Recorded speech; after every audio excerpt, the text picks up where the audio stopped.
Next topic. My manager wants me to stay, but I don't know how to ask for more money. So this one's for the corporate girlies out there. This one's for the people that have jobs. I'm a corporate girly. December. But yeah, I'm a corporate girly. So when I saw this, I was like, I think I am a bit qualified to answer this question. And if there's anyone out there that relates to this, I hope this answer is satisfying to you. Oh, and anything that I say in here, like take it back to the Lord, be prayerful, take action, allow Him to be a lamp unto your feet. Okay? It's so important. So important. Okay. Says, I currently work full time for my company and planned on leaving as I am immigrating. My manager has asked me to stay on as they need the help, and finances won't give them budget to fill my position. I like the company and the thought of a flexible remote working position. 6 months contract works for me. I'm moving to Toronto where the cost of living is higher. However, I only plan to work 25 hours a week. How do I ask about salary as well as approach this conversation with my manager? I would say it is okay to advocate for your needs. And the stories that came up to me was the Canaanite woman and the daughters of Zelophehad. Do not hold me to that pronunciation. So the Canaanite woman, pretty much, her son, I believe, was sick, and she went to Jesus and was like, "Hey, can you heal?" And Jesus was rough on her. Okay, Jesus was rough on her, and was pretty much like, "No, go away, go away, go away, go away." And so much so, it got to the point where he was like, where the Canaanite woman was like, even dogs take the crumbs. And because she was persistent and continually was like, "Hey, I need this. I believe you can give this to me." Jesus saw her faith and granted her prayer. Then with the daughters of Zelophehad, their dad died. There were no heirs other than the daughters. And back then, daughters couldn't really get inheritance. They couldn't get anything.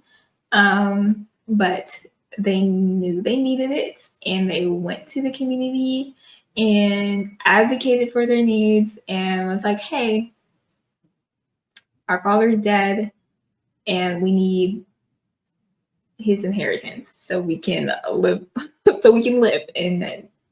and not succumb to the things of that time period, like prostitution and or becoming a 200th wife." So it's just so important. Like, if you know you need something, advocate for it. We have, yeah, as women of God, as followers of Christ, we have that, we can do that. Like, as women of God and followers of Christ, we can do that. We can advocate for our needs. We bring it to the Lord first. And if it's granted, go forth. Talk to your manager, tell them exactly what you put in this like message. Like, just tell them, "Hey, the cost of living is higher. I'm willing to do it, but I would like to get paid more." Yeah, just tell them, just be straight up. Be like, "Hey,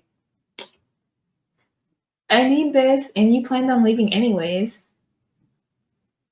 And they know that you're planning on leaving. So if they really want you, just ask. The worst they can say is no. And then from there, you make a different decision. You either decide to stay or you decide to leave as you were already planning on doing. So that's totally up to you. But yeah, just be straight up. It's okay to advocate for your needs. 100%. 100%.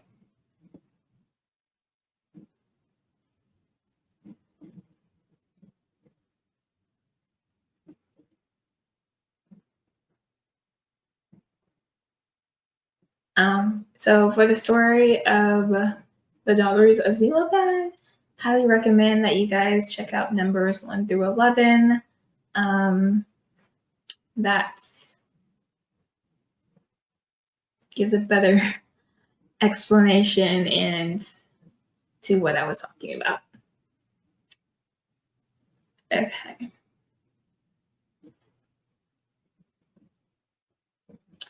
So those are my thoughts on that. Advocate for your needs.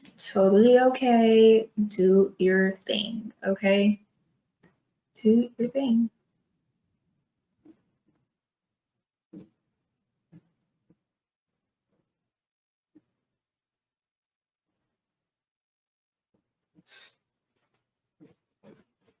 In advocating for your needs, that's something like I personally can tend to struggle with, especially before reading those stories. Like, I was always like, okay, well, whatever the Lord has for me, He has for me. Who am I to ask? Who am I to be like, hey, I need this? But no, now, after reading those stories, understanding that the Lord wants us to advocate. He gives us authority to advocate for ourselves and for our needs and what we want and things that sometimes even the things that we want. Like He wants to give us the kingdom. If we seek the kingdom first, He wants to give it to us. So it's totally okay to be like, hey, Lord, I feel like I need this. You bring it to the Lord and He provides. I'm not going to say He provides every time because you might not really need it, and He knows you might not really need it, and that's okay. That's why we surrender and we give into His sovereignty. But He still wants us to advocate for our needs. He still wants us to ask. He still wants us to pray. Just like with the Canaanite woman, like the first time He said no, she could have just been like, fine, okay, whatever. But no, she knew she needed it, and she knew He could do it, and she still pressed into Him. And I think that is a perfect example of what we need to do in our own lives as well.